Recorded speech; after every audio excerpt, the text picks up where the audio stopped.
Welcome or welcome back to Average Mahou, where we like to explore and enjoy the simple things in life. I am Auntie Momo, and I'm sure many of you have often thought about how much you love Halloween, but you wished you were a little bit more pastel. Saying that makes me think of the Addams Family, where Morticia goes, "But Debbie, pastels?" Anyway, today we have some pastel Halloween manis and outfits to look at. I don't know what it is about pastel Halloween things. I mean, I'm hoping you've seen some of this. It's more of a recent trend in the last decade or so, I would say, where you're going away from the traditional orange and black and white and oozy greens and things and moving more into bubbly, sweet pink and lavender and those sorts of colors. I personally love all forms of Halloween, so I am on board with Pastel Halloween, and if you are too, I've got some manis for you. Let's take a look at mani number one. Showing a little bit here of the process for making this mani, I did a bunch of layers of pastel scallops. So here's a bit of a conundrum that I face, and I might have to address it in a video sometime in the future soon, talking about products that I don't necessarily want to advertise due to just some issues with the brands. I still love the mani. I still will use the products that I purchased in the past. Anyway, that's why I'm not going to explain the polishes or the plate that I used in this mani, because they were from a brand that I don't really want to support by giving them advertisement for free. I do love it though. It's got polka dotted metallics and some creams, a pink and a lavender. You've got some little bats, some cute little spooky ghosts, some sort of retro stars, and a little spider and web. I love a layered look because it allows you to utilize a bunch of different polishes and also juxtapose them in a way that adds a little bit of flavor. Just a plain lavender mani is cute, but pairing it with pink and a metallic purple gives it a little bit more spice. And that was mani number one. I hope you liked that, Manny. I had a lot of fun doing it. It was one of my first posts to my Instagram, but there is a little bit of that trickiness, again, with using brands, products that I don't necessarily purchase from anymore. And I want to talk about the manis themselves and that sort of thing, but then there's that tricky, well, I have to just sort of pretend to forget to mention the brands or something. I don't know. I don't know if most people really care about listing the products. I personally like to know what products people are using just because if I really love it, I'm like, ooh, I'm going to look that up, add it to a wish list or something. But yeah, for those people, I do wonder if it's irritating to not know the products? Should I just point it out each time when I silently don't mention what products I'm using? I don't know. I'll have to figure that out. This has been a really long talk about something that you probably don't care about, so let's just get into the outfits. For outfit number one, we've got a business casual look, but it's spooky. I love these polka dotted wide leg pants. They're from a brand called Maison Jules. I think I got it in Japan. A lot of Japanese work pants are very wide-legged and cozy. America, you need to get on that too.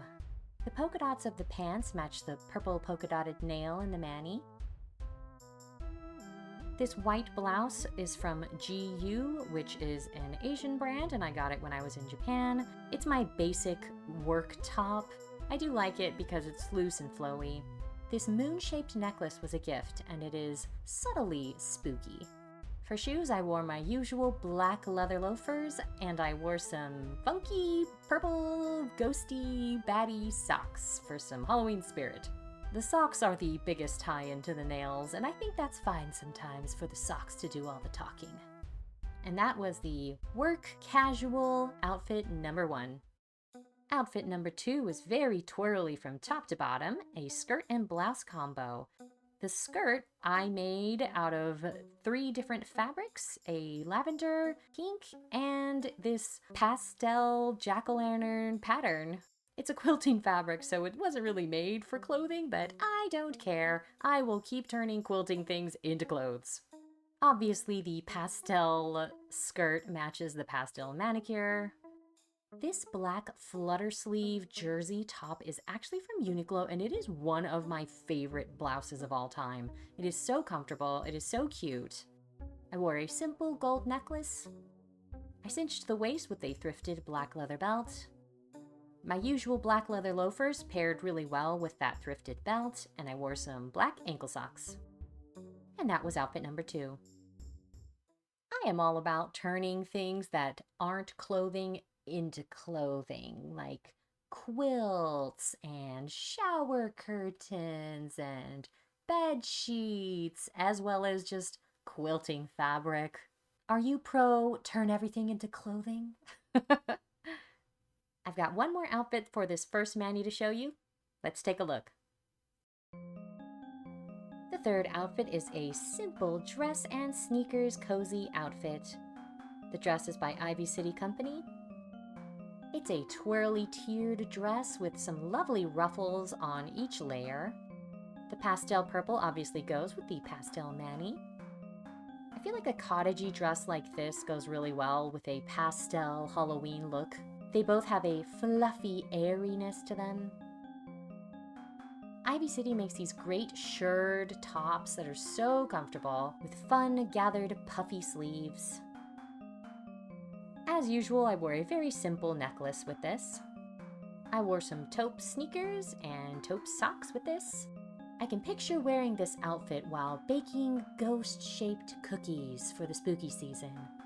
Even though I don't actually bake really well, so this is just an imaginary scenario, but I think you get it, right? There are no outfits for the next pastel Halloween mani, and honestly, I think it's because doing it drained me so much mentally that I didn't have any more creativity for making up any cute outfits to go with it.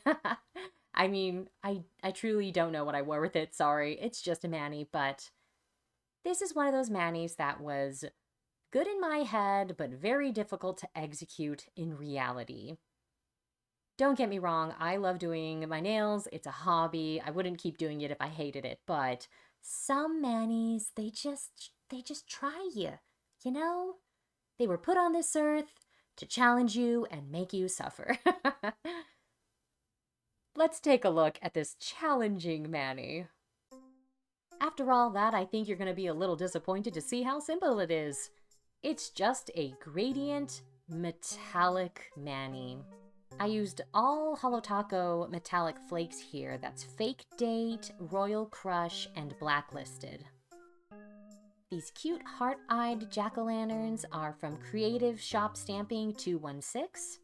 Their cute little heart eyes scream pastel Halloween to me. The pumpkins go from pink, purple to black at the bottom in a sort of gradient of their own. And that gradient color scheme is carried through to the nails surrounding them.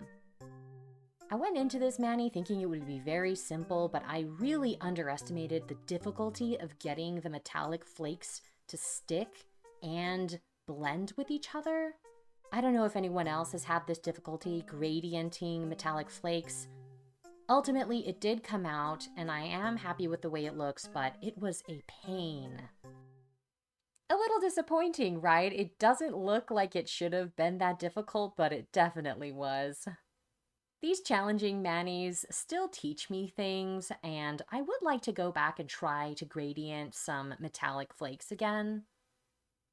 I do have a lot of the Holotaco metallic flake polishes because I love them. I think they're very underappreciated. The next and final pastel Halloween mani features a Holotaco polish that was very well appreciated. Unfortunately, you can't get your hands on it anymore, but it is perfectly spooky, perfectly pastel. Let's take a look. If we're talking about Holotaco and spooky, there is no collection that was better than the Sophia collection. I used the beautiful gray with pink shimmer spirit fingers.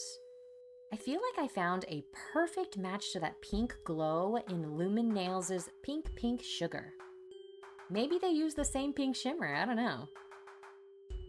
Spirit Fingers is one of my favorite holo taco polishes. I'm very sad that it was limited edition. I mean, I obviously have it, so I can't complain, but I wish more people could enjoy it if they didn't get to grab it when it first came out.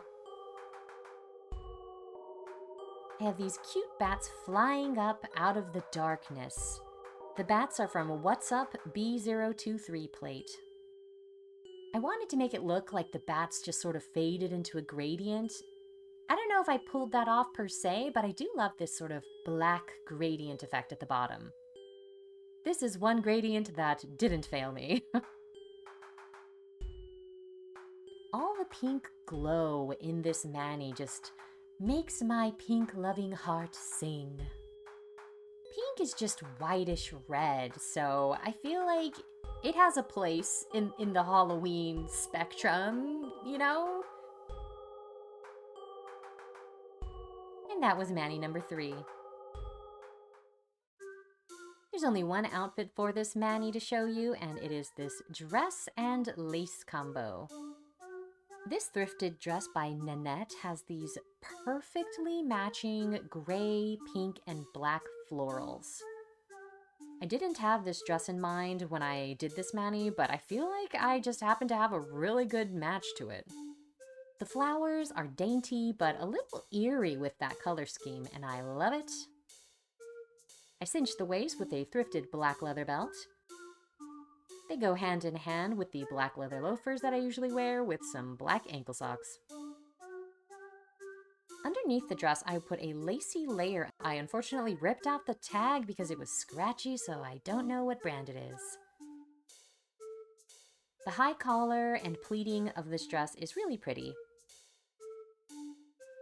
It's really hard to layer in hot weather, but when you use lace and sheer elements, I think it gives you the appearance of layering without the heat of it. That was the subtly spooky outfit. It's really a playful, fun thing to me to have cutesy pastels and bubbly colors with spookier elements. I think that's why I love pastel Halloween things so much.